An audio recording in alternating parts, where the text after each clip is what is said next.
বিএনপির কিছু কিছু নেতাকর্মী মনে করতেছে আমি বিএনপির শত্রু হয়েছি। আমি বিএনপির পলিটিক্যাল অপোনেন্ট। আমি কখনো বিএনপি করি নাই। আমারে হাসিনার লোকজন বিএনপি কইতো, আর কইতো আমি তারেক রহমানের টাকা খাইয়া হাসিনার বিরুদ্ধে বলি।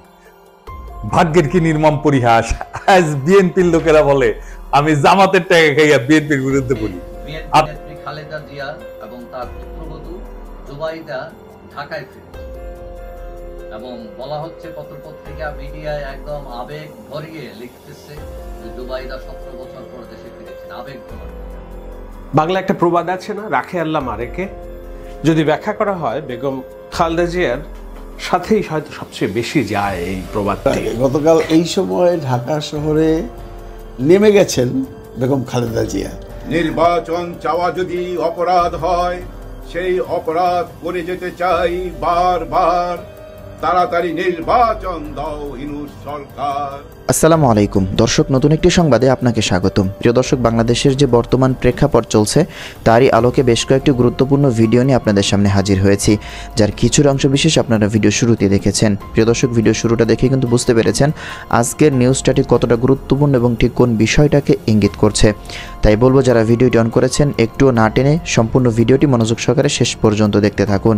প্রিয় দর্শক, আমি আর এই বিষয় নিয়ে বেশি কথা বলবো না, চলে যাব কাঙ্ক্ষিত ভিডিওতে। তার আগে বলবো যারা এই চ্যানেলে নতুন আছেন অবশ্যই চ্যানেলটি সাবস্ক্রাইব করে পাশে থাকা বেল বাটনটি ক্লিক করে রাখুন প্রত্যেক মুহূর্তের আপডেট পাওয়ার জন্য। প্রিয় দর্শক, চলুন তাহলে আমরা ভিডিওটিতে একটা লাইক দিয়ে ধারাবাহিকভাবে সবগুলো ভিডিওর আলোচনা দেখে আসি। বিএনপির কিছু কিছু নেতাকর্মী মনে করতেছে আমি বিএনপির শত্রু হয়েছি। আমি বিএনপির পলিটিক্যাল অপোনেন্ট। আমি কখনো বিএনপি করি নাই। আমারে হাসিনার লোকজন বিএনপি কইতো, আর কইতো আমি তারেক রহমানের টাকা খাইয়া হাসিনার বিরুদ্ধে বলি। ভাগ্যের কি নির্মম পরিহাস, আজ বিএনপির লোকেরা বলে আমি জামাতের টাকা খাইয়া বিএনপির বিরুদ্ধে বলি। আপনাদের একটা সৎ পরামর্শ দিই, পলিটিক্যাল অপোনেন্টকে বুদ্ধিমত্তার সাথে ডিল করেন। রাজনীতি করতে আসছেন, আপনার অপোজিশন থাকবে, আমার লোকের তেদরামি করতে আসেন না ভাইজান। আমি অনেক দরদ নিয়ে ক্রিটিক করি আপনাদের দলে। এটা যদি সহ্য না হয়, আওয়ামী লীগরা যেভাবে ট্রিট করতাম সেভাবে যদি ট্রিট করতে বাধ্য হইতে হয়, তাতে আপনাদেরই ক্ষতি। আপনাদের যে ফাজলামি দেখি তাতে আমার কোনো সেরা যাবে না, আপনার বাচ্চারা ক্ষমতাও নেই। যাই হোক, অনেকে বলে বিএনপির পিছে কেন লাগিছি, উত্তরটা আগে বলছি, আর একটু খুলে বলি। এটা রাজনৈতিক, দার্শনিক, ভূ রাজনৈতিক বিষয় আছে এটার সাথে। আসেন এটা আমরা খুঁজে দেখি। কয়টা প্রশ্ন করি, দেখি এই প্রশ্নগুলো আপনাদের মনে আসছে কিনা কখনো। বাংলাদেশে মুজিবকে কেন স্বৈরশাসক হয়ে উঠতে হয়েছিল? অত্যন্ত জনপ্রিয় নেতা ছিল কিন্তু মুজিব, তারপরেও স্বৈরশাসক হয়ে উঠতে হয়েছিল কেন? জিয়াকে কেন মরতে হইল? সামরিক ব্যাকগ্রাউন্ড থেকে আসা পরেও কেন জিয়াকে স্বৈরশাসক হইতে হয় নাই? কেন জিয়াকে মাইরা ক্ষমতায় এরশাদকে বসাইতে হয়েছিল? কেন এরশাদকে স্বৈরশাসক হইতে হয়েছে? কেন হাসিনাকে ফ্যাসিবাদ কায়েম করতে হয়? এই প্রশ্নগুলো পরিষ্কার উত্তর না পেলে আপনি কখনোই বুঝবেন না বাংলাদেশের সামনে বিপদগুলো কি কি। আপনি বুঝবেন না বিএনপি যায় না হোক আর না যায় না হোক দেশকে কোন গাড্ডায় নিয়ে যাইতেছে, এবং কেন বিএনপির বিরোধিতা করাটা আপনার জন্য ফরজা কিফায়া। এইটা পরিষ্কারভাবে বোঝার জন্য আপনাদের বাংলাদেশ নিয়ে ইন্ডিয়ার কুরকুরানিটা কেন সেটা বুঝতে হবে। তা না হলে রাজনীতির কোনো হিসাব আপনি মিলাইতে পারবেন না, আর বারবার আপনি এইরকম স্বৈরশাসন আর ফ্যাসিবাদের কবলে পড়বেন। আসেন আল্লাহর নামে শুরু করি। আপনি যদি ভারতকে প্রশ্ন করেন আজকের দিনে তার সবচেয়ে ঝুঁকিপূর্ণ সীমান্ত কোনটা, কে তার সবচেয়ে কৌশলগতভাবে গুরুত্বপূর্ণ প্রতিবেশী? পাকিস্তান কিন্তু না, উত্তরটা হইল বাংলাদেশ। বাংলাদেশ কেন ভারতের একটা জীবন্ত দুশ্চিন্তা, সেটা বুঝতে হলে আপনাকে দুইটা জিনিস একসাথে দেখতে হবে। প্রথমত, ভারতের কাছে বাংলাদেশের সবচেয়ে বড় সমস্যা হলো তার ধর্ম, ডেমোক্রেসি। বাংলাদেশ মুসলমান সংখ্যাগরিষ্ঠ দেশ, এটা তো জানা কথা, কিন্তু আশ্চর্যের ব্যাপার হইল ভারতের পূর্বাঞ্চল একসময় মুসলিম মেজরিটি ছিল। আসাম থেকে শুরু করে নাগাল্যান্ড পর্যন্ত পুরানো ক্যাবিনেট মিশন প্ল্যানে পূর্ব ভারত বরাবর মুসলিম সংখ্যাগরিষ্ঠ অঞ্চল হিসেবে বিবেচিত হয়েছে। ক্যাবিনেট মিশন প্ল্যান কি? আসেন এটা একটু খুঁজে দেখি। ক্যাবিনেট মিশন প্ল্যান হচ্ছে 1946 সালে ব্রিটিশ সরকার প্রস্তাবিত একটা সাংবিধানিক পরিকল্পনা, যা ভারত উপমহাদেশের রাজনৈতিক ভবিষ্যৎ নির্ধারণের জন্য গৃহীত। এই পরিকল্পনার মূল উদ্দেশ্য ছিল ভারতকে একটা ফেডারেল কাঠামোর অধীনে ঐক্যবদ্ধ রাখা, যেখানে প্রদেশগুলা ধর্মীয় সংখ্যাগরিষ্ঠতার ভিত্তিতে তিনটা গ্রুপে বিভক্ত করা হয়েছিল। গ্রুপে ছিল হিন্দু সংখ্যাগরিষ্ঠ প্রদেশগুলা, যেমন ধরেন মাদ্রাজ, বোম্বে, ইউনাইটেড প্রভিন্স, মানে বর্তমানে যেটা উত্তরপ্রদেশ, বিহার, সেন্ট্রাল প্রভিন্স ইত্যাদি। 2 নম্বর গ্রুপ হচ্ছে মুসলিম সংখ্যাগরিষ্ঠ পশ্চিমাঞ্চলীয় প্রদেশসমূহ, যেটা নিয়ে আসলে পশ্চিম পাকিস্তান হয়েছে, যেমন পাঞ্জাব, চীন, বেলুচিস্তান, উত্তর পশ্চিম সীমান্ত প্রদেশ ইত্যাদি। আর 3 নম্বর গ্রুপ হচ্ছে যেটা বাংলাদেশ হয়েছে আজকে, মুসলিম সংখ্যাগরিষ্ঠ পূর্বাঞ্চলীয় দেশ, যেমন বাংলা, আসাম। আসামের মধ্যে হাতছাড়া হয়ে গেছে। ম্যাপে যে সাদা সাদা অংশগুলো দেখতেছেন না, ওইগুলো বলা হইতো প্রিন্সলি স্টেট, মানে রাজা ছিল, এটা দেখায় দেন। সেই রাজ্যগুলোতে সবগুলো কিন্তু ইন্ডিয়া পরে খেয়ে ফেলেছে। আজকের দিনেও পশ্চিমবঙ্গে সরকারি হিসেবে 27% মুসলমান জনগোষ্ঠী, আসামে সেটা 34%-এরও বেশি। বিজেপির রাজনীতিতে যে এনআরসি দেখেন না, তারপরে সিএ দেখেন, এগুলো মূলত বাংলাদেশের মুসলিমদের নিয়ে। মুখে বলা হয় পাকিস্তানি বা আফগানদের কথা, কিন্তু ভিতরে ভিতরে ভয়টা হইলো বাংলাদেশের 17 কোটি মুসলমানদের কয়েক শতাংশ যদি চলাচল শুরু করে বর্ডার ক্রস করে, তাহলে গোটা অঞ্চলটার ডেমোগ্রাফি বদলায় যাবে। এই ভয় থেকে সিএ এনআরসি আসামে শুরু হয়, পরে ছড়ায় পরে গোটা ভারতে। সে মনে করে বাংলাদেশের মুসলমানরা ভারতে ঢুকে এই অঞ্চলগুলোকে যদি মুসলমান প্রধান বানায় ফেলে, তাহলে তো সেই রাজ্যগুলোকে রাখতে পারবে না তারা। তো এই ডট থেকে ভারত কি করে, সে 4000 কিলোমিটার এক কাঁটাতারের বেড়া বানায়। এটা পৃথিবীর সবচেয়ে দীর্ঘ সীমান্ত বেষ্টনী, এবং এইটার এসে দুনিয়ার সবচেয়ে সহিংস বর্ডার বানাইছে। প্রত্যেক মাসে 2-3 জন বাংলাদেশি নিহত হয়। ভারতীয়রা গরু খায় না, বাংলাদেশিরা গরু ভালোবাসে। এই গরু বাণিজ্যেই ঝরে প্রাণ। ঘটনা হচ্ছে এই গুলিতে ইন্ডিয়ার কোন নাগরিক আজ পর্যন্ত সীমান্তে মারা যায়। ভারতের অধিকার আছে বেড়া দেওয়া, ওর মুরগি ওই লেজে কাটুক, কিন্তু আমরা বলার কে? রাষ্ট্র চাইলে সীমান্ত বন্ধ রাখতে পারে, কিন্তু বাস্তবতা হলো বাংলাদেশিরা তো ভারতে যাইতে চায় না, যাইতে চায় মধ্যপ্রাচ্যে, সিঙ্গাপুরে বা অন্য কোথাও। তবে তারা চলমান মানুষ, উদ্যমী পরিশ্রমী মানুষ, তারা চলে যায় সবখানে, এমনকি করাচিতেও। এখানে আসে দ্বিতীয় সমস্যা, সেটা হইতেছে এই শিলিগুড়ি করিডোর বা চিকেন নেক। আমরা এটা আগেও আলাপ করছি অনেকবার, আসেন আরেকবার একটু আলাপ করে দেখি। ভারতের 7 সিস্টার্স মানে নর্থ ইস্ট বাংলাদেশের ওই পাশে অবস্থিত, আর এই অঞ্চলের সাথে বাকি ভারতের যোগাযোগ হয় মাত্র 15 কিলোমিটার প্রশস্ত শিলিগুড়ি করিডোর, যেটাকে চিকেন নেক বলা হয়। এর চারপাশে চীন, ভুটান আর নেপাল। এই করিডোর যদি কেউ একদিন কেটে দেয়, তাইলে উত্তর পূর্ব ভারত বিচ্ছিন্ন হয়ে যাবে, ভয়টা এখানে। আর তার উপরে নর্থ ইস্ট নিজেই একটা বিশাল সমস্যা। ত্রিপুরা, মিজোরাম, নাগাল্যান্ড সবখানে গোষ্ঠীগত সংঘাত, ধর্মীয় ভিন্নতা, ভাষা সংস্কৃতির বৈপরীত্য। অনেক জায়গায় বিদ্রোহ হইতেছে, আবার অনেক জায়গায় বিদ্রোহীরা মায়ানমারের বিদ্রোহী গোষ্ঠীর সাথে যুক্ত। তাহলে ভারত ওইখানে যুদ্ধ বাঁধলে ট্যাঙ্ক পাঠাবে কিভাবে, সেনা পাঠাবে কিভাবে, ভারী অস্ত্রশস্ত্র পাঠাবে কিভাবে? বাংলাদেশ ছাড়া কোনো উপায় নাই। তাদের প্রয়োজন ট্রানজিট এবং করিডোর। চট্টগ্রাম বন্দরের মাধ্যমে ত্রিপুরায় প্রবেশ বা রেলপথে পূর্বাঞ্চলে যাওয়ার সুবিধা, এটাই ভারত দীর্ঘদিন ধরে চাইছে। কিন্তু ভাবেন একবার, আপনি একজন বাংলাদেশি, আপনাকে কাঁটাতারে ঘিরে রাখা হইলো, তারপরে বলা হইলো ভারতীয় ট্রাক যাবে আপনার দেশের একদিক থেকে আরেক দিকে, ভারী সরঞ্জাম যাবে। তিতাস নদীতে মাটি ফেলাম, নদীতে বাদ দিয়া রাস্তা বানায় ভারী সামরিক সরঞ্জাম পাঠাইছিল একবার, মনে আছে না? দেখেছেন কেমনে মাটি ফেলায় তিতাস মেরে ফেলাইছিল? এই রাস্তা বানানোই হয়েছিল ইন্ডিয়ার পণ্যবাহী ভারী ট্রাক নেওয়া। তো এই যে সিস্টেম, এটাকে রাজনৈতিক ভাবে বিক্রি করা অসম্ভব, মানে বাংলাদেশের মানুষ তো মানবে না। তাই দরকার একটা গণবিরোধী ভারত বান্ধব সরকার, যারা এই চুক্তিগুলো চুপচাপ করে ফেলবে এবং জনগণ কিছু জানাবে না। এই হইলে পুরা কাহিনী। ভারত কেন বারবার বলে বাংলাদেশ আমাদের সবচেয়ে গুরুত্বপূর্ণ মিত্র? কারণ কৌশলগত দিক দিয়া বাংলাদেশ ছাড়া ভারতের নর্থ ইস্ট অচল, কিন্তু ধর্মীয় দৃষ্টিভঙ্গিতে ভারত মুসলমান পছন্দ করে না, তাই কাঁটাতারে বেড়া দিছে। আবার কাঁটাতার দিয়ে ঘিরে দিলে তার 7 সিস্টার্স অরক্ষিত হয়ে পড়ে। এই এক শাখের করাত, যাইতেও কাটে আসতেও কাটে। তাই বাংলাদেশে ভারতের সবসময় এমন শাসক দরকার যে ভারতের অনুগত হবে এবং তাদের মতে বন্ধুভাবাপন্ন হবে। ভারতের প্রতি বন্ধুভাবাপন্ন হইলে বাংলাদেশের জনগণ হয়ে উঠবে সরকার বিরোধী, তাই তাকে হইতে হবে স্বৈরাচার। বাংলাদেশের 3টা ভারত বান্ধব সরকার, মুজিব, এরশাদ আর হাসিনা, 3টাই স্বৈরশাসক। জিয়া আর খালেদা জিয়া এই 2 জন প্রবল ভারত বিরোধী ছিল জন্য তাদের স্বৈরশাসক হইতে হয় না। একজনকে মরতে হয়েছে, আর একজনকে বিষ প্রয়োগে হত্যার চেষ্টা করা হয়েছে। আমি প্রমাণ সহ এপিসোড করেছিলাম, খালেদা জিয়াকে বিষ প্রয়োগ করা হইতেছে, দেখে নিয়েন যদি দেখে না থাকে। তাইলে এই যে মির্জা ফখরুল যে বলে ভারত বন্ধু দেশ, এটা শুনেন কি বলে। ভারত আমাদের প্রতিবেশী, সবচেয়ে বড় প্রতিবেশী, আমাদের বন্ধু। আমাদের যুদ্ধের সময় 1971 যুদ্ধের সময় আমাদের সহযোগিতা করেছিল। আমরা ভারতের কাছে সবসময় প্রত্যাশা করি যে ভারত বাংলাদেশের মানুষের পাশে দাঁড়াবে। শুনেছেন তো? আর এই যে আমরা যে অভিযোগ করি যে বিএনপির সাথে ইন্ডিয়া সিস্টেম করেছে, এই সিস্টেম যদি করে থাকে তাইলে তো বিএনপি স্বৈরাচার হয়ে উঠবে। বাংলাদেশের স্বৈরাচার হয়ে ওঠার সব শাসক ধ্বংস হয়েছে। বিএনপির নেতা কর্মীদের বলতেছে, আপনারা কি চান বিএনপি ধ্বংস হয়ে যাক? আমরা রাতারাতি বিএনপির মতো একটা দল তৈরি করতে পারবো, তাইলে ক্ষতি কার হবে? বিএনপির হবে নাকি বাংলাদেশের হবে? আজকের এপিসোড দেখার পরেও যদি আমাদের বিএনপি শত্রু বলে মনে হয়, তাহলে কিছু বলার নাই। নিজের মারতে চাইলে কেউ তারা ঠেকাইতে পারবে না। তাই যারা এখন ঘুমায় আছেন তারা জানা রাখেন, আপনার ঘুমের দাম ভারত থেকে বুঝে নিচ্ছে। আপনার ভূখণ্ড ব্যবহার করে, আপনার নদী হত্যা করে, আপনার ভবিষ্যৎ বন্ধক রেখা আপনার গণতন্ত্রকে লাশ বানায়, তারা আগ্রাসনকে সৌহার্দ্য বলে চালাই দিচ্ছে। আর আপনি একটা দলকে বাঁচাতে গিয়ে পুরা জাতিকে খাদের দিকে ঠেলে দিচ্ছেন। বিএনপি যদি আবারও এই খেলা না বোঝে, যদি তার নেতৃত্ব আবারও ভারতের পায়ের দিকে মুখ করে বসে থাকে, তাহলে মনে রাখবেন স্বৈরতন্ত্র কারো আপন হয় না।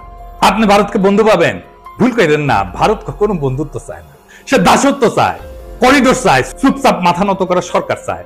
আপনি যদি আজও সেই স্বপ্নে ভাসেন যে ভারত আপনার পাশে দাঁড়াবে, তাইলে আপনি ইতিহাস পড়েন নাই, রাজনীতি বোঝেন নাই, স্বাধীনতা মানে জানেন না। এখনো সময় আছে, সোজা হয়ে দাঁড়ান, আপোষের রাজনীতি ছুঁড়ে ফেলে দেন।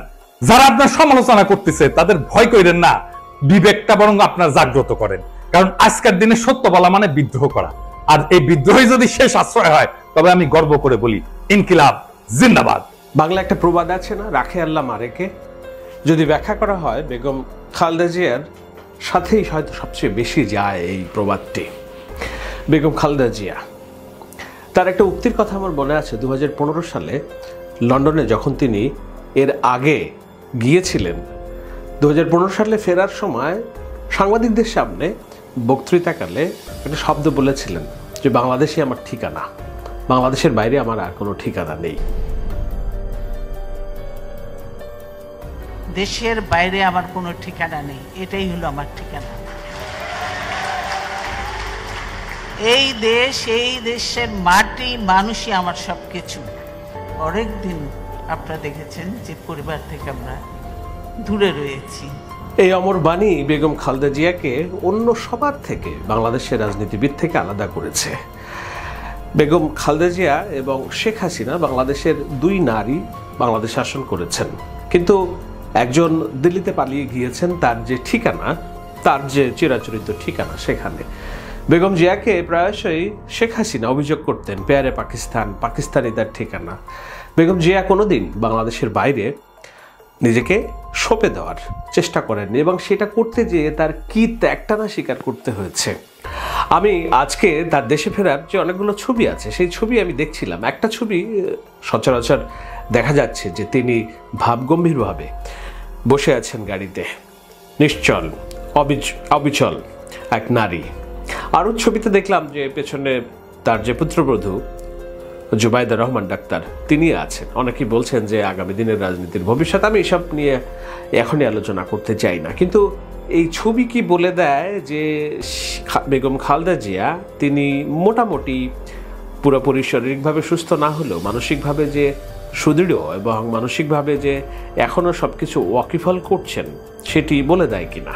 নিঃসন্দেহে আমার সাথে বিএনপির ঘনিষ্ঠজনদের যেসব কথা হয়েছে, বেগম জিয়ার ব্যক্তিগত মানসিক স্বাস্থ্য, শারীরিক স্বাস্থ্য, এসব বিষয় নিয়ে তারা খুব বেশি আশাবাদী নয় যে সত্যি কথা বলতে যে বেগম জিয়া আবার হয়তো দেশ পরিচালনা করতে পারবেন কিনা। কিন্তু দেশ পরিচালনা করা ছাড়াও বেগম জিয়ার আরেকটা প্রতিজ্ঞা ছিল। সেই প্রতিজ্ঞার কারণেই বেগম জিয়া দেশে ফিরে এসেছেন। কি সেটা একদম শেষে বলছি, তবে তার আগ দিয়ে নিশ্চয়ই আপনাদের একটু স্মরণ করিয়ে দেয় যে এই দেশের বাইরে তার যে আর কোনো ঠিকানা নেই, সেটি প্রতিষ্ঠা করতে যেয়ে কি ত্যাগ স্বীকার করতে হয়েছে বেগম খালেদা জিয়াকে। আপনাদের সে মনে আছে, লন্ডন থেকে যখন তিনি ফিরছেন 2015 সালে এই বক্তৃতা দেওয়ার পর যে আমাকে দেশে যেতে হবে, আপনাদের অনেকেই বলছেন এখানে থেকে যেতে। পরিবারের সাথে অনেক বছর পর ঈদ করার সুযোগ পেয়েছে, অসুস্থ তারেক রহমানের সাথে পরিবারের সাথে দেখা করার সুযোগ পেয়েছে। তিনি বলছেন আমার মন যেতে চায় না, কিন্তু আমাকে তো দেশে যেতে হবে, কারণ দেশে বিএনপির লক্ষ লক্ষ নেতাকর্মী রয়েছেন, তারা মানবেতর জীবনযাপন করছেন, মামলার মধ্যে আছেন। বিএনপি নেতাকর্মীর বাইরেও দেশের মানুষ তার দিকে চেয়ে আছে, কেননা দেশের বাইরে পাঠানোর জন্য তার প্রতি যেই ফখরুদ্দিন মঈনুদ্দিন সমর্থিত তত্ত্বাবধায়ক সরকারের যে চাপ ছিল, সেই গল্পও তিনি বলছিলেন যে না, আমাকে কিভাবে জোর করা হয়েছে যে দুই নেত্রীকে মাইনাস করার তাদের যে ফর্মুলা, সেই ফর্মুলা বাস্তবায়ন করার জন্য আমি কোনোদিন রাজি হইনি। কিন্তু শেখ হাসিনা তখনই দেশের বাইরে যেতে রাজি হয়েছিলেন এবং দেশের বাইরে গিয়েছিলেনও তিনি। কিন্তু বেগম জিয়া দেশের বাইরে যাননি, তিনি দেশের মধ্যেই ছিলেন। তো দেশের মধ্যে তিনি শুধু একা ছিলেন না, তার দুই পুত্রও ছিল, তারেক রহমান ছিল, আরাফাত রহমান কোকোও ছিল, যদিও তারা কারাগারে ছিল। এবং তাদের উপর অমানসিক নির্যাতন হওয়ার একটা পর্যায়ে বেগম জিয়া শর্ত দেন যে না, ঠিক আছে, আমি যাব না, যদি উন্নত চিকিৎসার নাম করে আমার ছেলেদেরকে দেশের বাইরে পাঠানোর ব্যবস্থা করো, আমার আপত্তি নেই। তারেক রহমানকে র্যাবের জ্যাকেট পরিয়ে পুলিশ প্রহারায় দেশের বাইরে পাঠানো হয়, তার আগ দিয়ে তাকে অমানসিক নির্যাতন করে তার মাজা পর্যন্ত ভেঙে দেওয়ার সেসব ছবি এবং ভিডিও আমরা দেখেছি, নতুন করে দেখানোর কিছু নেই। তো সেই তারেক রহমান দেশের বাইরে ছিলেন এবং সেখানে চিকিৎসা নিয়ে, লন্ডনে চিকিৎসা নিয়ে পরে মোটামুটি সুস্থই আছেন, এখনও সুস্থ আছেন এবং এমনভাবে সুস্থ আছেন যে তিনি গত প্রায় 15টা বছর ধরে বিএনপির নেতাকর্মীদের সাথে নিবিড় যোগাযোগ রক্ষা করে দলকে ভাঙতে দেননি কখনো, দল থেকে একজন মানুষকেও বের হয়ে যেতে দেননি এবং গণতন্ত্রের জন্য যে সংগ্রাম, সেই সংগ্রামটা, লড়াইটা অব্যাহত ছিল বলেই এখন নতুন করে আবার বিএনপি নেতাকর্মীদের মনে স্বপ্ন তৈরি হয়েছে যে তাদের দল হয়তো কোনোদিন সরকার গঠন করবে সামনের দিনে। কিন্তু এই স্বপ্ন এবং স্বপ্নের বাস্তবায়ন তো সহজ ছিল না। বেগম খালেদা জিয়াকে আপনাদের একটা ভিডিও দেখাই।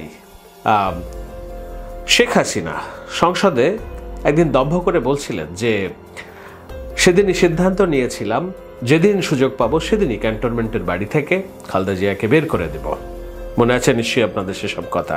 বেগম খালেদা জিয়াকে সেনানিবাসের বাড়ি থেকে নির্দয়ভাবে উচ্ছেদ করেন ফ্যাসিস্ট শেখ হাসিনা। রাষ্ট্রীয় সন্ত্রাসের মাধ্যমে উচ্ছেদ প্রক্রিয়াটি ছিল অত্যন্ত অপমানজনক।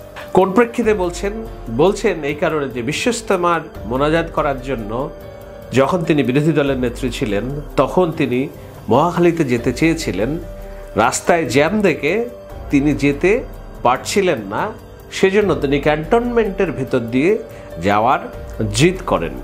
ক্যান্টনমেন্টের ভিতর দিয়ে রাজনৈতিক কোনো বহর যাওয়া যাবে না, এই সিদ্ধান্ত যখন দেয়া হয় তখন তিনি ক্যান্টনমেন্টে গাড়ি রেখে, জাহাঙ্গীর গেটে গাড়ি রেখে পায়ে হাঁটে রওনা দেন এবং রওনা দেওয়ার সময় তিনি প্রতিজ্ঞা করেন, যদি কোনোদিন আমি ক্ষমতায় যাই তাহলে সেদিনই সুযোগ পাবো, যেদিন সুযোগ পাবো সেদিনই তাকে ক্যান্টনমেন্টের বাড়ি থেকে বের করে দেব। এবং তিনি করেছিলেনই তাই।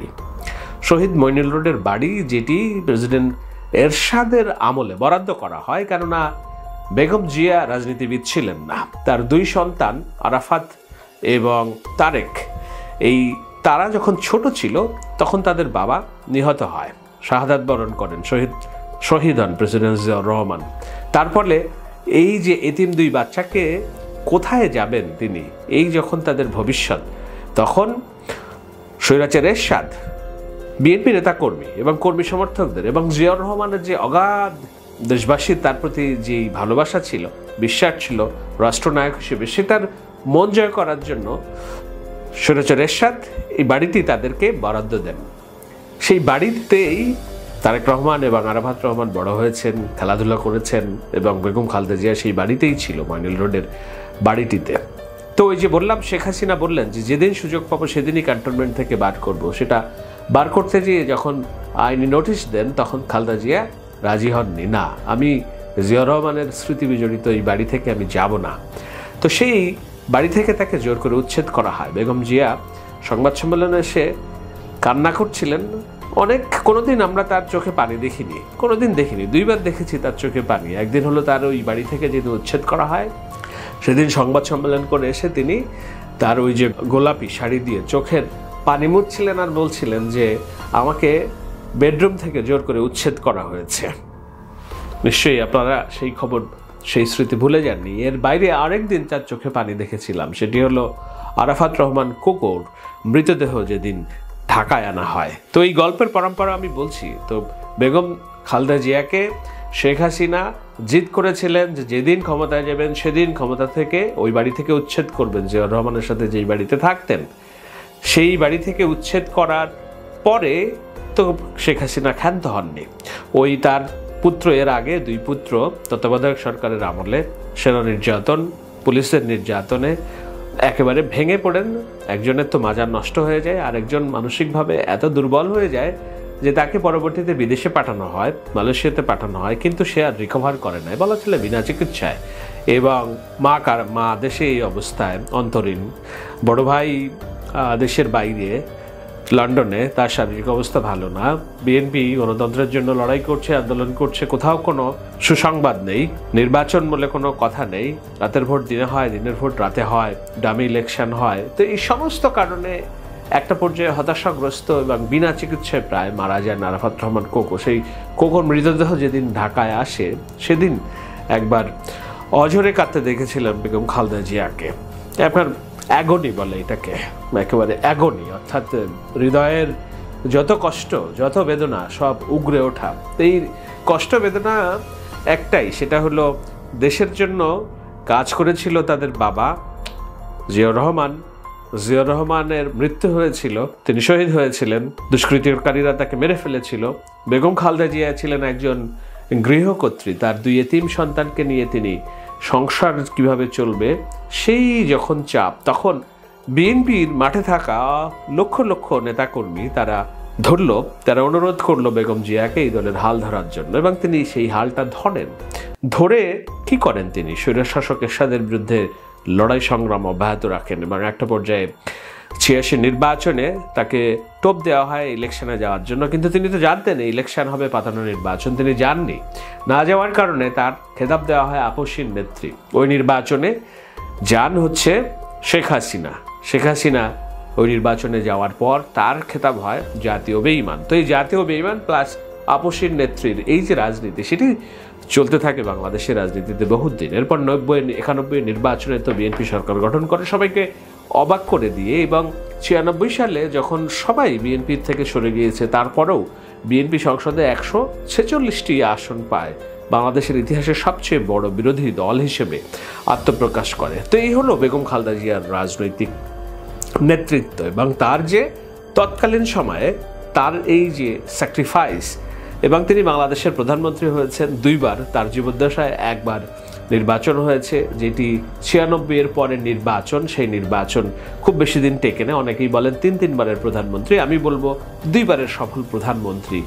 হ্যাঁ, তার আমলে রাষ্ট্র যে একেবারে ফুলেল শুভেচ্ছায় একেবারে বেড অফ প্রসেস ছিল না, দুর্নীতি ছিল, জঙ্গিবাদের উত্থান ছিল, কিন্তু তারপরেও কবি ইমতিয়াজ মাহমুদের ভাষায় বেগম জিয়া সম্ভবত একমাত্র বাংলাদেশের রাজনীতিক যার ঘাড়ে, যার তিলক কপলে স্বৈরাচার শব্দটা আসেনি কখনো। হ্যাঁ, তিনি স্বৈরাচার শব্দ কখনো আসেননি তার, এবং এখনো পর্যন্ত তিনি গণতন্ত্রের জন্য, সহাবস্থানের জন্য, সহমর্মিতার জন্য কথা বলেন। আমার মনে আছে মামুনুল হকের একটি কথা, তিনি বিএনপির একটি সমাবেশে যে বলছিলেন যে বেগম খালেদা জিয়াকে 5ই আগস্ট বাংলাদেশের গণ অভ্যুত্থানের পর শেখ হাসিনা পালায় যখন, তারপরে বেগম খালেদা জিয়াকে হাসপাতালে দেখতে গিয়েছিলেন মামুনুল হক, এবং মামুনুল হক বলছিলেন যে তার শরীরের খোঁজখবর নেওয়ার সময় আমরা বারবার করে আমি মনে করিয়ে দিচ্ছিলাম যে আপনার উপরে কি অবর্ণনীয় নির্যাতনটাই না হয়েছে, জেলখানায় গৃহবন্দী, স্যাঁতসেঁতে জায়গা, ওষুধ না দেওয়া, স্লো পয়জনিং করে মেরে ফেলা, একেবারে কি মামলা, 2 কোটি টাকা আত্মসাতের মামলা, কিন্তু সেই টাকাটা আত্মসাৎ না, এক অ্যাকাউন্ট থেকে, যে অ্যাকাউন্ট থেকে থাকার কথা সেটা না থেকে কেন আরেকটা অ্যাকাউন্টে ছিল, এই অভিযোগে। তো সেরকম একটা সময় মাওলানা মামুনুল হক বলছেন যে আমরা তাকে বারবার মনে করিয়ে দিচ্ছি যে আপনার উপর কি অবর্ণনীয় অত্যাচারটা না হয়েছে। আমরাই আশা করেছিলাম যে না, অন্তত শেখ হাসিনার, পলাতক শেখ হাসিনার বিষয়ে কিছু একটা বলবেন কিংবা তার ক্ষোভ ছাড়বেন, যেহেতু এখানে গণমাধ্যম নেই, ব্যক্তিগত আলাপচারিতা, উনি বাংলাদেশের মহান নেত্রী। মামুনুল হক বলছেন আমি অবাক হয়ে দেখলাম একটা বারের জন্য তিনি শেখ হাসিনার বিরুদ্ধে কোনো কথা বলেননি, কিংবা তার যে খিস্তি খেউড়, তার যে অরাজনীতি, অপরাজনীতি, সেটা নিয়ে তার কোনো বিষোদ্গার করেননি। বেগম খালেদা জিয়ার সাথে রাজনৈতিক চরিত্রের যদি আপনারা মেলাতে চান শেখ হাসিনাকে, নিশ্চয়ই কোনোভাবে এটার মেলবন্ধন তৈরি হবে না। কিন্তু একজনকে আমরা দেখেছি দিনের পর দিন সংসদে দাঁড়িয়ে, দলীয় রাজনীতির প্ল্যাটফর্মে দাঁড়িয়ে, সাংবাদিক সম্মেলনে, হেন কোনো জায়গা নাই বেগম জিয়াকে নিয়ে, তার ব্যক্তিগত চরিত্র নিয়ে খিস্তি খেউড় করেননি। বিপরীতে বেগম জিয়া কোনোদিন তার যে স্বভাবসুলভ, তার যে বংশ পরিচয়ের যে রাজনীতির ভাষা, অ্যাস্থেটিক্সনেস, সেটি কখনো লুজ করতে আমরা দেখিনি। মামুনুল হক সেই কথাই বলছিলেন, নিশ্চয়ই আপনারা শুনেছেন তার কথা। 5ই আগস্টের একদিন পরে বেগম জিয়াকে হাসপাতালে দেখতে যাওয়ার সুযোগ আমার হলো, এবং সেখানে ডক্টর জাহিদ সাহেবের বদান্যতায় দীর্ঘ সময় একান্ত সাক্ষাতে ওনার সঙ্গে কথা বলার সুযোগ হলো। যেটা বলছিলাম যে এই মধুর প্রতিশোধ, এই প্রতিশোধ আর কিছু না, শেখ হাসিনাকে নিশ্চিহ্ন করা, আওয়ামী লীগকে নিশ্চিহ্ন করা, এগুলো তার প্রতিশোধের স্বপ্ন ছিল না। তার প্রতিশোধের স্বপ্ন ছিল বাংলাদেশ থেকে একদিন স্বৈরতন্ত্র নিপাত যাবে, বাংলাদেশ থেকে একদিন ফ্যাসিবাদ নির্মূল হবে এবং বাংলাদেশে গণতন্ত্র প্রতিষ্ঠিত হবে। তো বাংলাদেশে গণতন্ত্র প্রতিষ্ঠিত হওয়া এবং সেই গণতন্ত্র প্রতিষ্ঠার জন্য বেগম খালেদা জিয়া হয়তো এখনও বেঁচে রয়েছেন। আল্লাহ হয়তো তাকে এখনও বাঁচিয়ে রেখেছে শুধুমাত্র এই একটাই কারণে যে বাংলাদেশে গণতন্ত্র পুনঃপ্রতিষ্ঠিত হওয়ার পর হয়তো তার দায়িত্ব শেষ হয়ে যাবে। এখন গণতন্ত্র এরই মধ্যে বাংলাদেশে অনেকখানি প্রতিষ্ঠিত হয়েছে, কেবলমাত্র ভোটের মাধ্যমে একটি নির্বাচিত সরকার আসার অপেক্ষা। এবং সেই ভোটের মাধ্যমে নির্বাচিত সরকার কারা হবে? নতুন দল হতে পারে, জামাত ইসলাম হতে পারে, অথবা বিএনপি হতে পারে, আমরা জানি না কে হতে পারে। কিন্তু যেই আসুক, বাংলাদেশে গণতান্ত্রিকভাবে যদি একটি সরকার আসে সেটি দেখার জন্য বেগম খালেদা জিয়া যে এতদিন বেঁচে আছেন, আল্লাহ তাকে বাঁচিয়ে রেখেছে, আল্লাহ তাকে রেখে দিয়েছে, সেটি বলার জন্যই মূলত আজকের এই আলোচনা। এখন এই আলোচনার প্রেক্ষিতে নতুন নতুন আরও অনেক প্রশ্ন আসবে যে গণতন্ত্র প্রতিষ্ঠিত হলে এই নির্বাচনে বেগম খালেদা জিয়া কি প্রধানমন্ত্রী হবেন কিনা?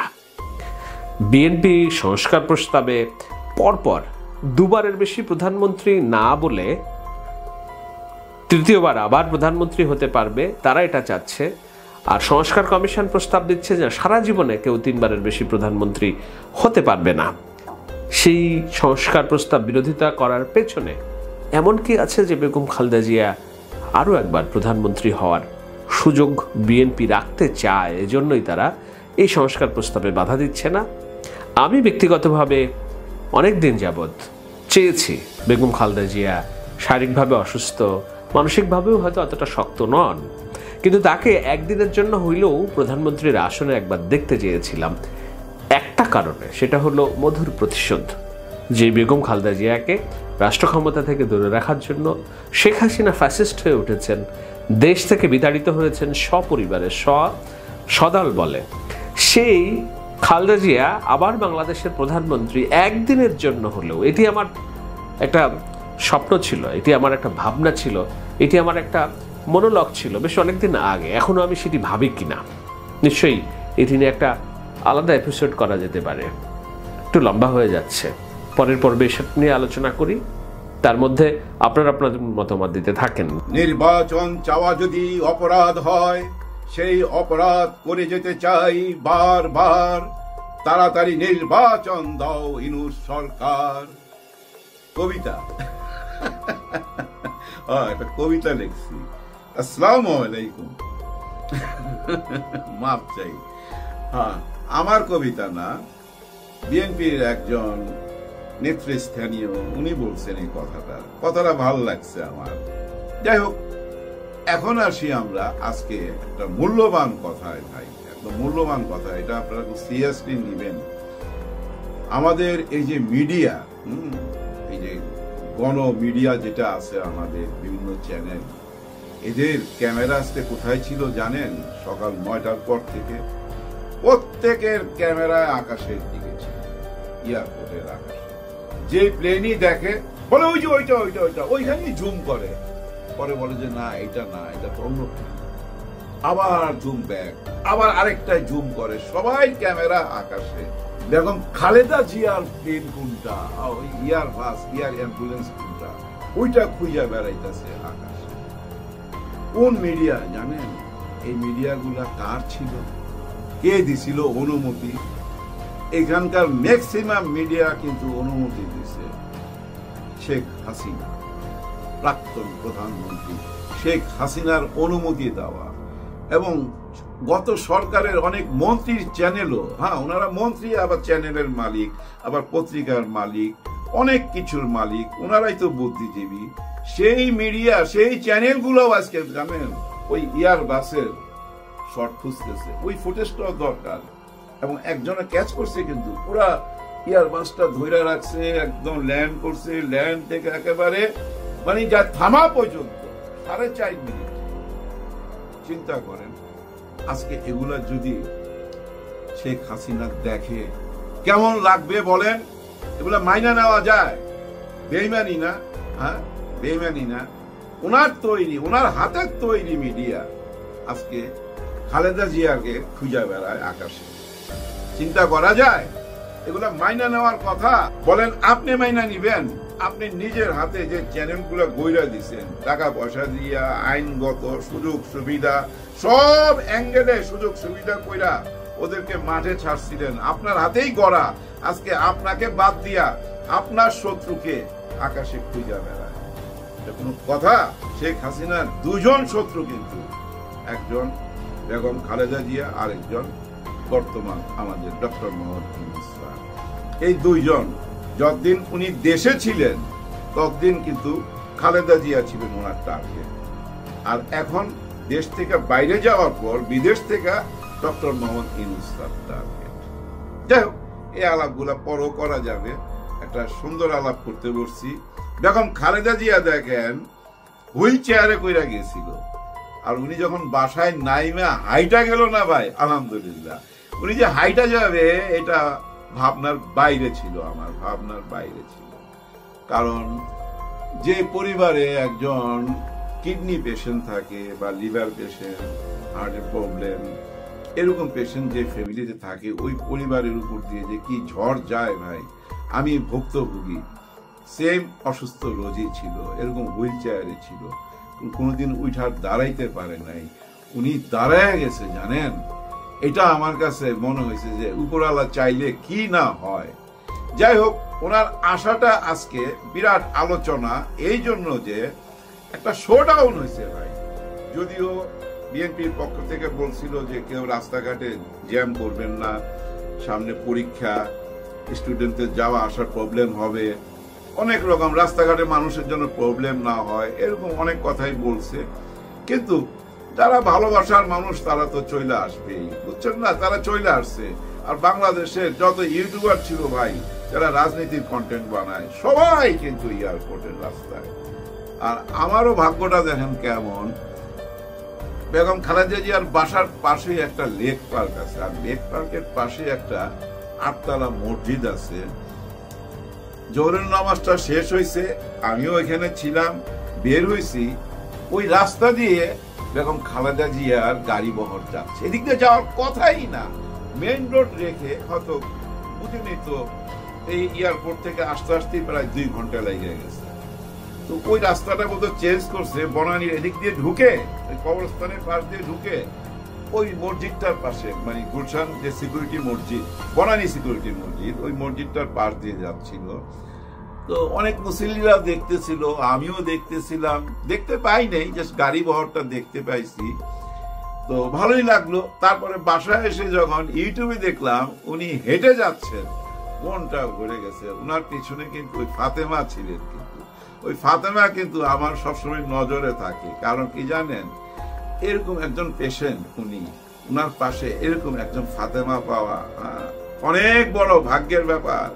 ওই মেয়েটা যে কি সার্ভিস দেয় আপনারা বুঝবেন না। আমার বাসায় পেশেন্ট ছিল, তো আমি দেখছি, আমার বাসায় একজন ছিল, ওর নাম চম্পা ছিল ভাই, ওদের ছাড়া চলা যায় না, চলা যায় না। আর সে মেয়েটা ধরে রাখছিল কিন্তু পিছন থেকে, আর বাসার সবাই বুঝছেন আগায় আসতেছিল, বুক মিলাচ্ছিল। এই আশাটা আরো আলোচনায় বেশি কেন জানেন, তারেক রহমান সাহেবের ওয়াইফ, আরাফাত কোকোর ওয়াইফ, দুজনের সাথে ছিলেন। এর মধ্যে একটা গুঞ্জন উঠে গেছে, জোবাইদা রহমান উনি রাজনীতিতে আসতেছেন, ওনার রাজনীতিতে একটা ভূমিকা থাকবে, এরকম একটা গুঞ্জন চলতেছে। এসে উনি ওনার মাকে দেখতে গেছেন, ওনার মাও হাসপাতালে অসুস্থ। চিন্তা করেন, 2 পরিবারের মধ্যে 2জন মা অসুস্থ, ভাবা যায় কি প্রেশারটা যাচ্ছে তাদের উপর দিয়ে। যাই হোক, উনি রাজনীতিতে আসবেন কি না জানি না, তবে উনি রাজনীতিতে আসলে ওনার যে গ্রহণযোগ্যতা আছে এটা আজকে বোঝা গেছে। কিন্তু আমার ব্যক্তিগত ধারণা, এটা আমার একান্ত ব্যক্তিগত মতামত, জোবাইদা রহমান রাজনীতিতে আসবেন না। কেন আসবেন, দরকারটা কি? আচ্ছা, তারেক রহমান সাহেব কবে আসবেন? তারেক রহমান সাহেব না আইসা উনি কেন রাজনীতিতে আসবেন? এরকম একটা প্রশ্ন জাগে না? আমার মনেও জাগছে যে তারেক রহমান সাহেব এখনো আসলেন না, উনাকে পাঠাই দিলেন কি রাজনীতি করার জন্য? না না না, এরকম কিছু না। দেখেন, উনারও তো মা অসুস্থ, মাকে তো দেখতে হবে। আমার যদ্দূর ধারণা হয়তো 2 সপ্তাহ 3 সপ্তাহ পর উনি ফেরত যাবেন, কারণ ওনাদের বাচ্চাদের এখানে লেখাপড়া চলতেছে, আর তারেক রহমান সাহেব শুধু নেতা তো না, উনি একজন বাবাও, তাই না? বাবার দায়িত্ব এখন পালন করতেছে। উনি কবে আসবে আমার ধারণা, এটা আমার ব্যক্তিগত ধারণা, যেদিন নির্বাচনের রোড ম্যাপ দিবে, মানে কত তারিখে নির্বাচন এটা যেদিন জানাবে, তারিখটা যেদিন জানাবে, মাস তারিখ ইয়ার কোন তারিখে কোন বছরে, এটা জানার পরই উনি আসবেন, এর আগে উনি আসবেন না। এটা আমার একান্ত ব্যক্তিগত ধারণা। কারণ ওই একটা গুঞ্জন শোনা যায় না, এই সরকার 5 বছরও থাকতে পারে, এই সরকারের জন্য জনগণ রাস্তায় নামতে পারে, এগুলো তো শোনা যাচ্ছে। তার মানে উনি তো জানে যে এখন নির্বাচন নাও হইতে পারে। যদি নির্বাচন না হয় উনি আসবেন কেন? উনি আসবেন তখনই যখন নির্বাচনের তারিখ ঘোষণা হবে। তারেক রহমান সাহেব যদি এখন না আসে কোনো অসুবিধা দেখি না, আমি ব্যক্তিগতভাবে কোনো অসুবিধা দেখি না। বেগম খালেদা জিয়া যখন পায়ে হেঁটে ঘরে ঢুকছে, তার মানে উনি সুস্থ, আলহামদুলিল্লাহ উনি সুস্থ। উনি আমার মনে হয় দল গুছিয়ে নিতে পারবে। আর এই দলের গুছানোর মধ্যে কি আছে সামনে দেখেন, বিএনপি থেকে বারবার নির্বাচন চায়, সব নেতারাই নির্বাচন চাইছে, কিন্তু বেগম খালেদা জিয়ার মুখে কি আমরা শুনছি যে নির্বাচন দিতে হবে ডিসেম্বরের মধ্যে? এরকম কোনো কথা শুনি নাই। উনি নিশ্চয়ই মিডিয়ার সামনে আইসা রাজনীতির কথা বলবেন, দল গুছানোর কথা বলবেন, দলের জন্য কোনো একটা বার্তা উনি অবশ্যই দিবেন। দলের মধ্যে গত 9 মাসে অনেক বিশৃঙ্খলা দেখা দিছে, এগুলো নিয়ে নিশ্চয়ই উনি কথা বলবেন ওনার দলের লোকজনের সঙ্গে, মিডিয়ার সামনেও বলবে। কিন্তু আমরা জনগণ যে ব্যাপারগুলো শোনার জন্য বেশি উদ্গ্রীব, হ্যাঁ, এই বিরাট দলের কাছে, সেটা হচ্ছে যে আওয়ামী লীগ নির্বাচন করতে পারবে কিনা, 1, 2 সংস্কার হবে কিনা, হ্যাঁ, কি কি সংস্কার হবে আর কি কি সংস্কারের প্রয়োজন নাই। বিএনপির অনেক নেতার অনেকগুলো কথা শুনলাম, হ্যাঁ, অনেকে অনেক রকম কথা বলতেছে যে নির্বাচন চাওয়া যদি অপরাধ হয় সে অপরাধ করতে চাই বারবার। আবার কেউ কেউ বলতেছে দেখেন এয়ারপোর্ট থেকে বনানী পর্যন্ত জনগণের ঢল নেমে গেছে, তার মানে কি ওনারা এখন চাপ দিবে নির্বাচনের জন্য। কিন্তু ওনারা চাপ দেয়, বেগম খালেদা জিয়া চাপ দেয় কিনা সেটা দেখার বিষয়। সার্জিস আজকে একটা স্ট্যাটাস দিছে, ওই স্ট্যাটাস দিয়ে উনি শ্রদ্ধা জানাইছে বেগম খালেদা জিয়ার প্রতি, এবং উনি বিবেচনা করতে বলছে যে জুলাই গণ অভ্যুত্থানে আমরা যারা আছি আমাদের চাওয়া পাওয়া আকাঙ্ক্ষাগুলা আপনি বিচার করবেন। হ্যাঁ, ওনাকে অনুধাবন করতে বলছে, ভাবতে বলছে বেগম খালেদা জিয়াকে যে আমরা জুলাই গণ অভ্যুত্থানের সাথে যারা আছি আমাদের কথা ভাববেন। তার মানে কি উনি এখন মানে বেগম খালেদা জিয়া চিন্তা ভাবনা কইরা নিশ্চয়ই প্রেসের সামনে এমন কোন একটা বক্তব্য দিবে, আমার তো মনে হয় উনার বক্তব্যে সব পক্ষেই খুশি হয়ে যাবে। হ্যাঁ, সব পক্ষেই খুশি হয়ে যাবে। আর যদি উনার বক্তব্যের মধ্যে ওই আগের মতোই শুনি যে না ডিসেম্বরে নির্বাচন দিতে হবে, আবার ওই যে আওয়ামী লীগ নির্বাচন করতে পারবে কিনা, তাদেরকে নিষিদ্ধ করতে হবে কিনা, এইসব ব্যাপারগুলা যদি পরিষ্কার কইরা কথা না বলে তাহলে কিন্তু দূরত্বটা থাইকাই যাবে। ওনারা আজকে যে শোডাউন করছে, আগামীকাল আরেকজন শোডাউন করবে, এভাবে শোডাউন চলতে থাকবে। সত্যি কথা বলতে কি জানেন, মাঠে যার জোর ভোটেই তার জোর। হ্যাঁ, মাঠে যে মাইর খাইবে ভোটও সে মাইর খাইবে ভাই, এটা মাথায় রাখেন।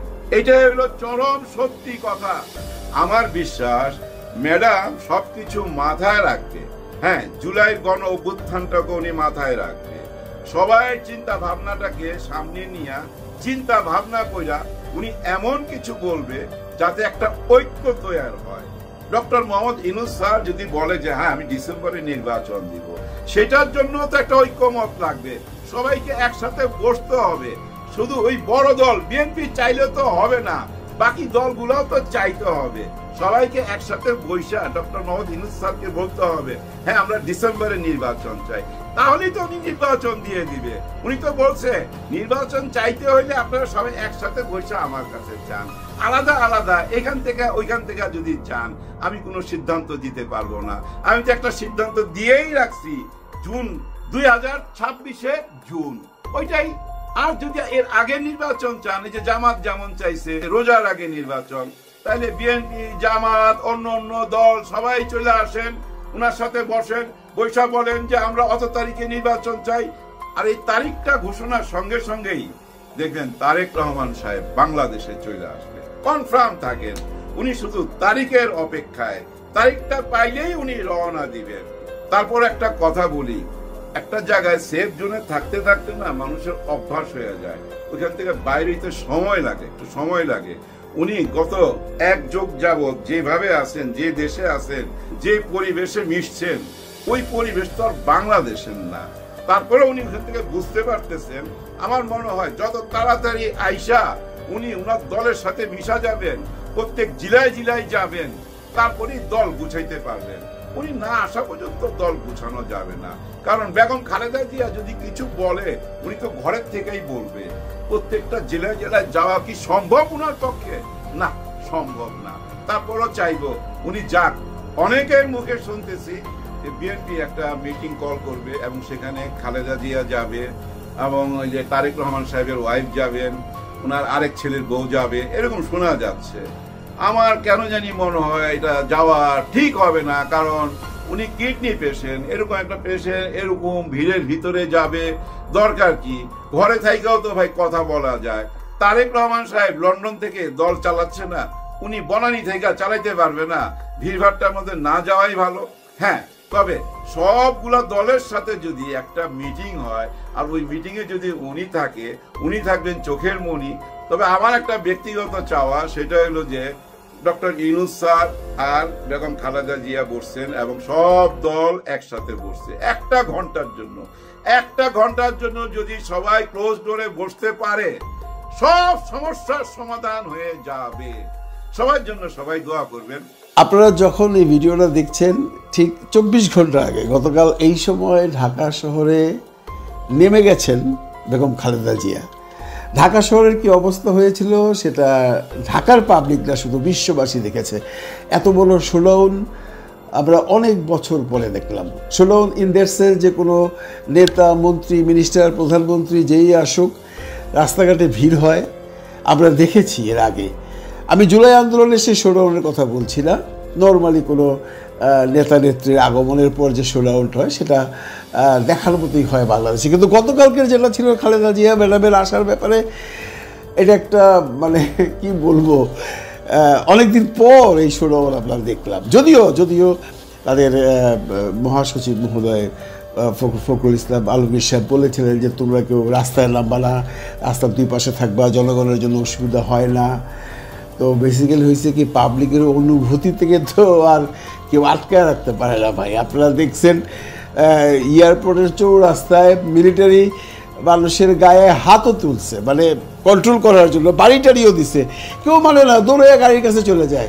এগুলো যার যার আবেগ, যার যার ভালোবাসার থেকে। একটা মানুষ সামনের থেকে শুধু একবার দেখতে চায় খালেদা জিয়াকে। কারণ খালেদা জিয়া বেসিক্যালি বাংলাদেশের যতদিন প্রধানমন্ত্রী ছিলেন বা বিরোধী দলের নেত্রী ছিলেন, উনি বেশ গ্রহণযোগ্যতা নিয়ে কাজ করেছেন। ওনার বিরুদ্ধে কিন্তু পাবলিকের কোনো মানে নেগেটিভ ইম্প্যাক্ট নাই, কারণ ওনার উপরে আল্লাহর একটা রহমত আছে। আপনারা অনেকেই খালেদা জিয়াকে নিয়ে আজকে অনেকেই অনেক ধরনের ভিডিও বানিয়েছেন। কেউ ওনাকে প্রেসিডেন্ট বানিয়েছেন, কেউ বলেছেন উনি এখন থেকে একদম দলের হাল ধরে ফেলবেন।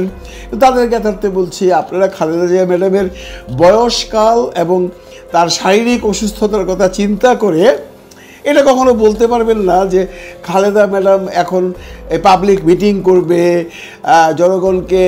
জনগণের সাথে লিয়াজও রাখবে। এটা হয়তো সম্ভব নয়, কিন্তু উনি বাড়ির ভিতরে বসে অনেক কিছুই করতে পারবেন, অনেক বার্তা দিতে পারবেন, যে বার্তা বাংলাদেশের মানুষ মানে যারা বিএনপি করেন তারা সাদরে গ্রহণ করবেন। খালেদা ম্যাডাম খুব লাকি মানুষ আমি বলবো। আপনারা একটা প্রসঙ্গ নিয়ে কেউই আলোচনা করেননি, আমার খুব ইচ্ছা হচ্ছে আলোচনাটা করতে ফাতেমাকে নিয়ে। আপনারা অনেকেই বলেন যে ফাতেমা খুব লাকি, খালেদা ম্যাডামের পাশে পাশে থাকে। দেখুন, ফাতেমা যে খালেদা ম্যাডামের পাশে পাশে থাকে যতদিন ছিল বা আছে, খালেদা ম্যাডামের তখন কিন্তু প্রধানমন্ত্রিত্ব ছিল না, তাই না? খালেদা ম্যাডামের খারাপ সময়ে যখন উনি নির্যাতিত ছিলেন, গৃহবন্দী ছিলেন বা জেলখানায় ছিলেন, তখন ফাতেমা তার সাথে ছিল। যদি বলেন ফাতেমা লাকি, অবভিয়াসলি আমি স্বীকার করবো লাকি, কিন্তু তার চেয়ে বেশি আমি লাকি বলবো খালেদা ম্যাডামকে, কারণ এমন একজন মানুষ পাওয়া সেটাও ভাগ্যের ব্যাপার। এই ফাতেমার সন্তান আছে, সেই সন্তানকে ফেলে সে জেলখানায় ছিল। এই ফাতেমার সন্তান আছে, সেই সন্তানকে ফেলে সে লন্ডনে চলে গেছে। হ্যাঁ, ফাতেমা যে যে যে এনভায়রনমেন্টে মানুষ হয়েছে সেখান থেকে তার লন্ডনে যাওয়ার স্বপ্ন কোনোদিনই পুরো হতো না, বা এই যে এই লাক্সারিয়াস এয়ার অ্যাম্বুলেন্সে চড়া বা প্লেনে চড়ে কোথাও যাওয়া এটাও হতো না। সেই হিসেবে ফাতেমা লাকি, কিন্তু খালেদা ম্যাডামও লাকি। এমন মানুষ কিন্তু পাওয়া দুষ্কর বন্ধুরা। টাকা দিলেই সব সময় ভালো মানুষ পাওয়া যায় না। যদি অনেকে বলেন টাকা দিলে বাঘের চোখ পাওয়া যায়, সেটা হতে পারে, কিন্তু টাকা দিলে মন থেকে উজাড় করে দিয়ে কাউকে সেবা শুশ্রূষা করা, এমন পাওয়াটা একটু ভাগ্যের ব্যাপার। আমরা অনেক দেখেছি জীবনে, অনেক হোম ওয়ার্কাররা বাসায় এসছে, কাজ করছে, পয়সা দিয়েছি, তাদের মধ্যে যে হৃদ্যতা, আর ফাতেমার যে হৃদ্যতা খালেদা ম্যাডামের দিকে, সেটা আমি বলবো খালেদা ম্যাডামও লাকি। অবভিয়াসলি আমার যা মনে হয় উনিও ফাতেমাকে যথেষ্ট সমীহ করেন, স্নেহ করেন, আদর করেন, তার খেয়াল খুশি রাখেন, যার জন্য হয়তো বা ফাতেমা তার নিজের স্বামী সন্তান রেখে খালেদা ম্যাডামের পিছনে তার জীবনটাকে একদম উজাড় করে দিচ্ছে। আমরা ফাতেমার জন্য মঙ্গল কামনা করতে পারি। আমি ফাতেমার কথা এই জন্য বললাম, অনেকেই যে বলেন ফাতেমা লাকি, আসলেও ফাতেমা লাকি। দেখুন, এয়ার অ্যাম্বুলেন্সে চড়ে সে কাতার থেকে লন্ডন থেকে এসছে ঢাকায়, এবং লন্ডনে গেছে, জেলখানায়ও গেছে, তাই নয় কি? তো ফাতেমা যতটুকু করেছে খালেদা ম্যাডামও ততটুকু নিশ্চয়ই করছেন তার জন্য। যাক, বাদ দেন ফাতেমার প্রসঙ্গ, আমরা আসি জুবাইদা রহমানের প্রসঙ্গে। অনেকেই বলছেন এবার জুবাইদা রহমান নেতৃত্বের হাল ধরবেন, যেহেতু খালেদা ম্যাডাম সেইভাবে কর্মতৎপর থাকতে পারবেন না। এখানেও আমার একটু সন্দেহ আছে। উনি মনে হয় না উনি কোনো রাজনীতিতে নামবেন। যদিও তিনি রাজনীতিতে মানে অত্যন্ত পপুলার মানুষ। আমরা গতকাল দেখেছি উনি যখন ওনার মাকে দেখতে গিয়েছিলেন হাসপাতালে, সেখানেও মিডিয়া তাকে তাড়া করেছে, তার সাথে কথা বলার চেষ্টা করেছে, সেটা নিয়ে নিউজ করেছে। কিন্তু উনি রাজনীতিতে আসবেন আমার মনে হয় না। কারণ কি, দেখুন, ওনার সন্তান আছে, উনি নিজে একজন ডাক্তার, উনি কেন রাজনীতিতে আসবেন এটা যারা বলছেন তারা কোন হিসাবে বলছেন আমি জানি না। তবে আমি পার্সোনালি মনে করি জুবাইদা রহমান রাজনীতিতে আসবেন না। কারণ বাংলাদেশে প্রপার যদি ইলেকশন হয় তাহলে আমরা ধরে নিতে পারি যে এই বিএনপি হয়তোবা না, মোটামুটি শিওর সরকার গঠন করবে। তাহলে প্রধানমন্ত্রী হবে তারেক রহমান সাহেব, আর খুব সম্ভব প্রেসিডেন্টের পদটা দেয়া হবে খালেদা জিয়াকে। কারণ প্রেসিডেন্টের এতগুলো হেডেক থাকে না, এতগুলো কাজ থাকে না, সেটা উনি হয়তো সামলাতে পারবেন। তো উনি যদি প্রধানমন্ত্রীর ওয়াইফ হন তাহলে ওনার অসুবিধাটা কোথায়? উনি ফার্স্ট লেডি থাকবেন একটা দেশের, ওনার ইলেকশন করতে হবে বা ওনার পলিটিক্স করতে হবে, এই ব্যাপারে যারা বলছে তাদের সাথে আমি একমত নই। এখন দেখুন, গতকালকার যে শোডাউন, সেটা কিন্তু বিএনপির কর্মীদের মধ্যে বিরাট একটা প্রাণ চাঞ্চল্য এনে দিয়েছে। কারণ এত বড় শোডাউন হবে আমরা আন্দাজ করতে পেরেছিলাম, কিন্তু এটা যে এত বড় হবে সেটা হয়তো অনেকে আন্দাজ করতে পারেননি। কারণ যে পরিমাণ মানুষ রাস্তাঘাটে ভিড় করেছে, যে পরিমাণ মানুষ রাস্তাঘাটে বেগম জিয়াকে দেখবার জন্য উতলা হয়েছিল, পাগল হয়েছিল, এইটা দেখে মনে হয় উনি হয়তো 20-25 বছর পর দেশে এসছেন। আসলে তো উনি এসছেন মাত্র 4 মাস পর। মানুষের আবেগের জায়গাটা কোথায় দেখুন, লাঠির বাড়ি খাচ্ছে, ধাক্কা খাচ্ছে, তবু তাকে দেখতে আসছে মাত্র 4 মাসের ব্যবধানে। আর যদি খালেদা জিয়া তো আর এমন নয় যে 13-14 বছর পরে আসলেন, মাত্র 4 মাসের ব্যবধানে এই যে মানুষের ভালোবাসা তার প্রতি, এটা কিন্তু আসলে লক্ষণীয়। খালেদা জিয়াকে মানুষ ভালোবাসে, সেই কথা আমরা অনেক আগে থেকেই জানি যে খালেদা জিয়া এমন একজন প্রধানমন্ত্রী ছিলেন যার বিরুদ্ধে কোনো কালিমার দাগ ছিল না। হয়তো বা তার দলের অনেকের সম্পর্কে অনেক নেগেটিভ কথা আছে বাজারে, কিন্তু খালেদা ম্যাডামের এগেইনস্টে কোনো নেগেটিভ কথা নেই, এবং উনি খুব ব্যালেন্সড কথা বলেন। সবাই আপনারা দেখেছেন, কম কথা বলেন, কিন্তু যা বলেন একদম ব্যালেন্সড কথা বলেন, যার জন্য তার পপুলারিটিও দিন দিন বাড়ছিল। এনিওয়ে, আমরা এখন দোয়া করব ওনার শরীরটা যেন ভালো থাকে। বন্ধুরা, আপনারা জানেন ওনার অনেকগুলো শারীরিক জটিলতা নিয়ে উনি আছেন, বয়স হয়েছে, ওনাকে খুব সাবধানে থাকতে হবে। এইভাবে যদি এরকম ক্রাউডের মধ্যে উনি যাতায়াত করেন বা ক্রাউডের মধ্যে মিটিং মিছিল করেন, তাহলে একটি কিডনি রোগীর জন্য খুব একটা ভালো লক্ষণ নয়। আমাদের আগে বুঝতে হবে যে আমরা ওনার জীবনাবসান চাই না উনি আরও অনেক দিন বেঁচে থাকুক সেটা চাই। যদি আমরা চাই উনি অনেক দিন বেঁচে থাকুক, তাহলে তার মতো থাকতে দিতে হবে, সাবধানে থাকতে দিতে হবে, সাবধানে চলাফেরা করতে দিতে হবে। আমরা একটা জিনিস মার্ক করেই ফেললাম যে মাত্র 4 মাসের ট্রিটমেন্টে উনি কতটুকু সুস্থ হয়েছেন। আমরা যে বলি যে বাংলাদেশের চিকিৎসা আছে বা বাংলাদেশের চিকিৎসা নেই, এটা খালেদা জিয়া ম্যাডামের শারীরিক অবস্থা দেখলে বোঝা যায় যে বিদেশে লন্ডনে বা ইউরোপের যে কোনো জায়গায় বা আমেরিকাতে চিকিৎসা বিজ্ঞান কত ভালো যে মহিলা হুইল চেয়ারে বসে দেশ ত্যাগ করলেন, উনি বাংলাদেশে এসে হেঁটে তার বাড়িতে প্রবেশ করলেন। দেখে সবারই ভালো লেগেছে, আমাদেরও ভালো লেগেছে। আমরা ওনার দীর্ঘায়ু কামনা করি। আজকে বিএনপি নেত্রী খালেদা জিয়া এবং তার পুত্রবধূ জুবাইদা ঢাকায় ফিরেছে এবং বলা হচ্ছে পত্রপত্রিকা মিডিয়ায় একদম আবেগ ভরিয়ে লিখতেছে যে জুবাইদা 17 বছর পরে দেশে ফিরেছেন। আবেগ ভরা, কিন্তু জুবাইদা তো পলিটিক্যাল পার্সন, তিনি একজন বিএনপির ভারপ্রাপ্ত চেয়ারম্যানের স্ত্রী। এখন খালেদা জিয়া চিকিৎসা করে ফিরেছেন আর জুবাইদা তার পুত্রবধূ 17 বছর পর ফিরেছেন। সেখানে আবেগ একদম নাই তা না, আবেগ আছে। খালেদা যে সুস্থ হয়ে ফিরেছেন সেটা আনন্দের কথা। মানে সুস্থ মানে কি, তিনি তো পুরোপুরি সুস্থ, এই বয়সে হয়তো ব্যাটার হয়েছে। এখন এইরকম অনেক রাষ্ট্রনায়ক কিন্তু দেশে, কিন্তু আমাদের মতো এত আবেগপ্রবণ তেলবাদ জাতি পৃথিবীতে খুবই কম আছে। এখন ধরেন জামাতে ইসলামের, তারাও কিন্তু বড় একটা সংগঠন। তাদের নেতা ডাক্তার শফিকুর রহমান কদিন আগে লন্ডন থেকে ফিরেছে। তারা চাইলেও কিন্তু লক্ষ লোকের সমাবেশ করতে পারত, বিমানবন্দর ভরে ফেলতে পারতো মানুষ। তারা কি করছে? করে। মানে কথায় আছে বেশি মিঠায় পেট মোচড়ায়। এখন আওয়ামী লীগ বিএনপি নেতারা বা বিএনপির লোকজন আসলে পূজার রাজনীতি করে, মানে এরকম একটা কালচার তৈরি করছে এবং এটা কিন্তু মানুষের সময়ের অবচয়, রাস্তাঘাট জ্যাম তৈরি করে মানুষকে কষ্ট করে এবং এসব করে মানে জাতির কি লাভ হয় আমি জানি। এবং এই সময়টাতে তারা যদি কোনো উৎপাদনের সাথে জড়িত হতো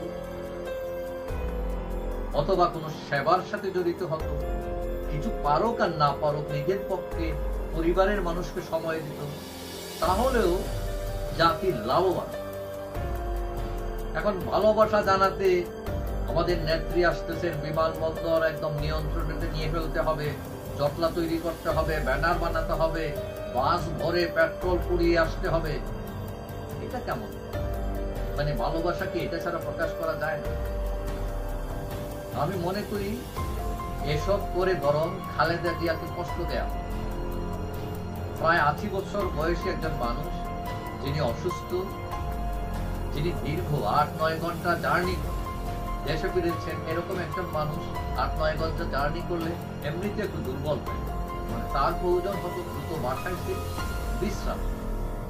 এখন আপনারা যদি এইসব করেন, পথ ঘাট ভরিয়ে ফেলেন, তার দ্রুত তিনি অবশ্যই ফিরতে পারবেন না, তার ফেরাতে দেরি হবে, তার কষ্ট। আসলে এখানে আবেগের প্রশ্ন আছে ঠিক, কিন্তু আবেগের চেয়ে বেশি বড় বিষয় এখানে হচ্ছে ধান্দা। মানে কিছু লোক আছে, এরা দেখাতে চায় যে নেতাকে, যে আমি আসছি, দেখলেন তো আমরা হলাম একনিষ্ঠ, হ্যাঁ আমরা নেত্রীর মানে আস্থাভাজন ইত্যাদি ইত্যাদি। এগুলো হলো শডাউনের রাজ। এবং এই কালচার শুধু বিএনপির মধ্যে না, এই কালচার কিন্তু আওয়ামী লীগ আছে, জাতীয় পার্টি আছে, মানে নেতার পূজা। তারপর একটা বিশেষ অবস্থায় মানে একটা ব্যাপারটা মানা যায়, যেমন বঙ্গবন্ধু শেখ মুজিবুর রহমান স্বাধীনতার পর দেশে ফিরেছেন, মানে এটা আবেগঘন একটা ব্যাপার, স্বাধীনতার সাথে জড়িত। এখন একজন চিকিৎসা করে আসছে, তারে সংবর্ধনা দিতে হবে। একজন বিদেশে গিয়ে বাজার সাজার করে আসছে, তারে সংবর্ধনা দিতে হবে। একজন বিদেশে গিয়ে নৌকা ভ্রমণ করে আনন্দ করে আসছেন, তারে সংবর্ধনা দিতে হবে। আরে ভাই, তিনি বিদেশে গেছেন, নৌকা ভ্রমণ করছেন, তোমার কি লাভ, জাতির কি লাভ? খালেদা জিয়া অসুস্থ, সুস্থ হয়েছেন, মসজিদে গিয়ে প্রার্থনা করো, মন্দিরে গিয়ে প্রার্থনা করো, তার জন্য দোয়া করো, দ্যাটস ফাইন। কিন্তু এইসব করে, এই কালচার তৈরি করে জাতির কি লাভ? এখন আমার মতে দলগুলোর উচিত এইসব বন্ধ করা। আওয়ামী লীগ বলেন, বিএনপি বলেন, জাতীয় পার্টি বলেন, এগুলো বন্ধ করা, এগুলো ভালো না। এতে দেশের কোনো লাভ হয় না, মানুষের কোনো লাভ হয় না। ক্ষতি ছাড়া, বিপদ তৈরি করা ছাড়া, মানুষের ভোগান্ত তৈরি করে ছাড়া। এবং এত স্বাধীনতার এত বছর পর দলগুলো এটা বুঝলো না যে এগুলো করা ঠিক না। তাদের উচিত ছিল যে এগুলো বলা, যে কেউ কারো যাওয়ার দরকার নেই, ঠিক আছে, তার পরিবারের কয়েকজন গেল, হ্যাঁ, সরকারের পক্ষ থেকে নিরাপত্তা দিল, দ্যাটস ফাইন। তিনি এত দীর্ঘ জার্নি করে সরাসরি বাসায় গিয়ে রেস্ট নেবেন, হ্যাঁ, তারপরে কারো দরকার হলে তিনি সুস্থ হলে গিয়ে দেখা করেন, সমস্যা। এখন এইটা বলার কারণে আপনি মনে করেন না যে আমি খালেদা যে বিরোধী, আমি এই আবেগ তো মূল্য দিচ্ছি, তা না। কারণ পৃথিবীর বিভিন্ন দেশের থেকে দেখেন, উন্নত দেশকে দেখেন, হ্যাঁ, তারা অনেক বড় বড় কন্ট্রাক্ট করে, অনেক কিছু করে দেশে ফিরতেছে। হ্যাঁ, ওই দেখেন গিয়ে ওই বিমানবন্দরে তাদের দলের নেতারাও দেয়, সেখানে কি হয়, ওই প্রটোকল যে যারা দিবে তারা যায়, হ্যাঁ, গিয়ে তাদেরকে রিসিভ করে তার বাসায় চলে যায়, জাস্ট ফাইন। তো সেই জাতির উন্নতি হচ্ছে না। দয়া করে এই কালচার থেকে বেরিয়ে আসতে হবে। তবে খালেদা, জুবাইদা দেশে ফিরেছেন, আনন্দের কথা। খালেদা যে সুস্থ হয়েছে, আনন্দের কথা। হ্যাঁ, তাদের জন্য প্রার্থনা করেন, হ্যাঁ, তাদেরকে যদি দরকার হয়, ঠিক আছে, একটা কার্ড পাঠায় দেন, একটা ফুল পাঠায় দেন, দ্যাটস ফাইন। কিন্তু ওই যে কালচার, পয়সা খরচ করে, সময় খরচ করে, পথঘাট বন্ধ করে, মানুষের অসুবিধা তৈরি করে, এমনকি যাকে আপনি সংবর্ধনা দিতেছেন তাকে কষ্ট দিয়ে, হোয়াট ইজ দিস? দয়া করে, আশা করি এগুলো সব দয়া দলগুলো বুঝবে এবং এখান থেকে বেরিয়ে আসবে।